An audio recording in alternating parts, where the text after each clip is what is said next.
মৌলা, তোমার রহমতের সামনে আমার গুনার তো কোনো অস্তিত্ব নাই মৌলা।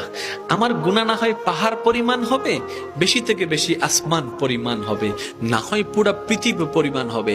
তোমার রহমত তো অগণিত, তোমার রহমত তো অসীম, তোমার রহমত তো আনলিমিটেড। এবার রব্বে করিম বলে, তাহলে ঘাবড়াস কেন, তাহলে মন ছোট করস কেন?